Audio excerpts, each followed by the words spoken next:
What is up, everybody? Happy Tuesday. Happy Halloween. Welcome back to the channel. Well, Dabo Swinney and Clemson are in the news again. I know I'm a little late to the party. As I'm recording this, it's around 10 a.m. on Tuesday morning. This came to my attention late last night, and so I really didn't have a chance to respond to it in the proper way, so here I am.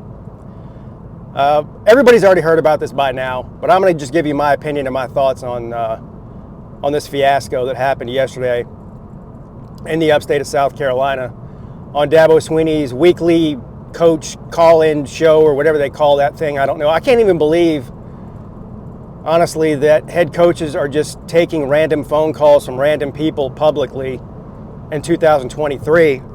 But hey, it is what it is. So a kid calls up, and I'm calling him a kid because he sounded like a kid. Dabo Swinney referred to him as a kid several times, but then didn't proceed to treat him like a kid, but that's besides the point.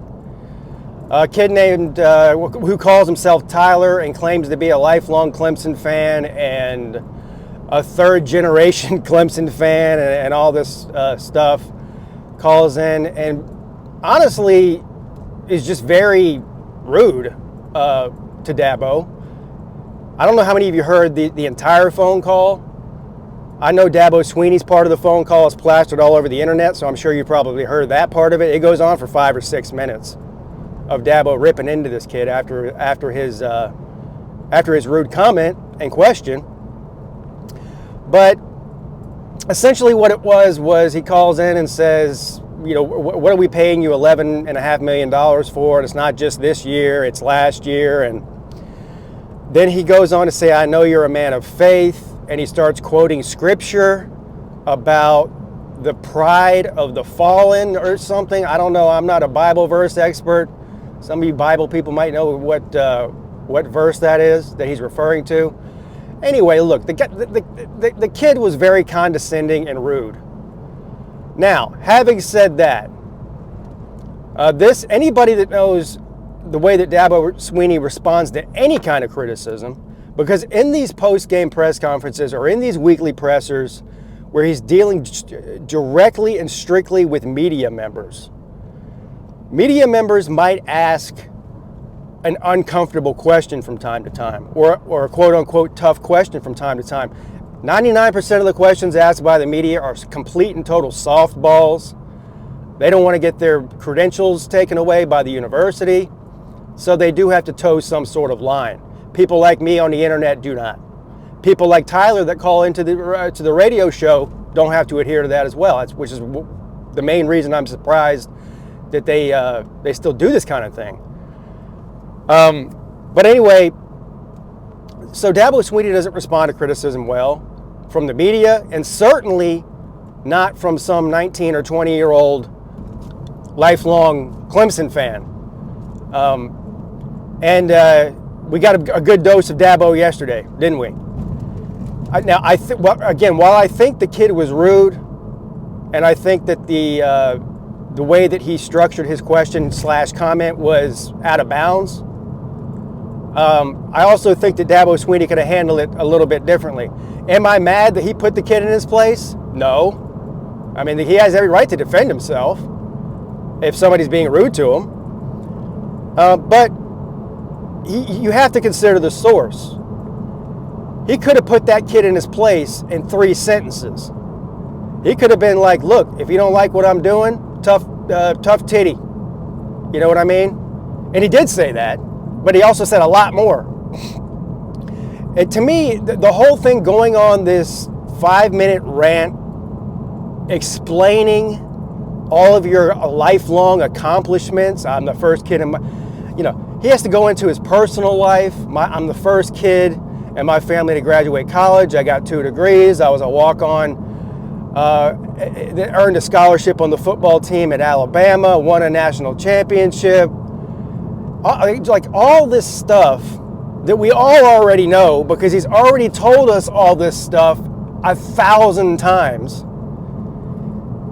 To me, it comes off, I don't even really know the word to describe how it comes off, But he could have just put the kid in his place and moved on to the next caller. Clearly, he's being ultra defensive because he's ultra sensitive to people saying the things that they're saying about the team and the program right now. Now, this me against the world Dabo thing is starting to grow really, really old with me.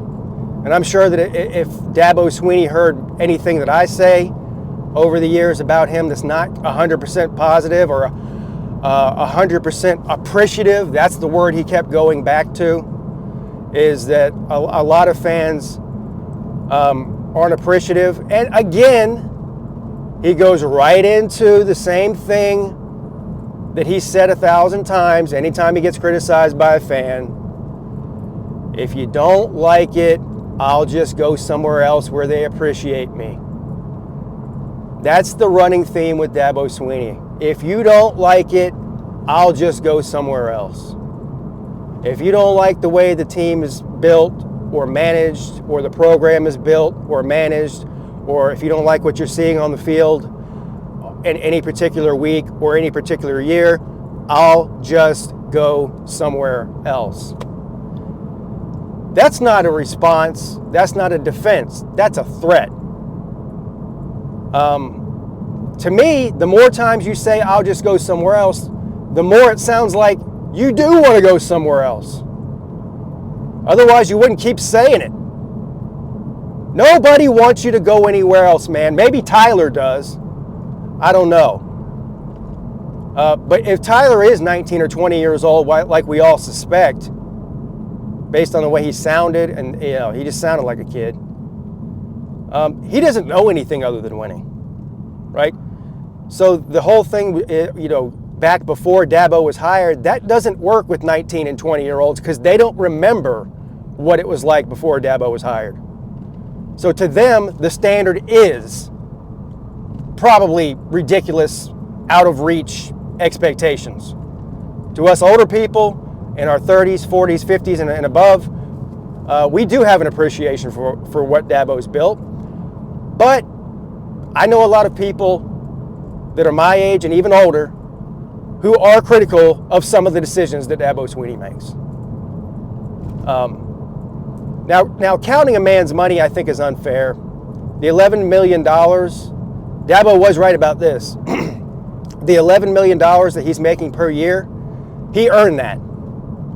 He earned that by the amount of money he's making for the university and what he's doing for the brand and winning a lot, and winning at a high level a lot. So Dabo Swinney in the marketplace of college football head coaches has 110% earned his $11 million a year salary. So that comment was out of bounds with the $11 million a year. He's earned the right, he's earned the leeway to have a bad season, right? And that's what it is. It's a bad season.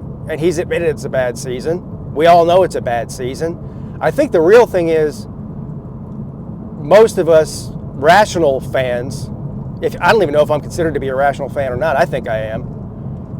Most of us rational fans are really saying, okay, you're allotted a crap season like this once every 10 years or however often. I don't even know if there's a timetable on it. But what now? What are you going to do to fix it? Because the way things are going right now, that ain't going to fly next year and the year after that. If you just continue to bury your head in the sand and say nothing to see here, we're only 3 plays away from being perfect. No, you're not. No, you're not. So let's see what you do to fix it. But I actually, when I heard that phone call, I thought it was funny. I laughed. I thought it was hilarious.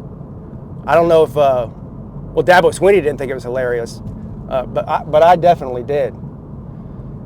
Anyway, that's going to do it, guys. Thanks for watching. Go Tigers.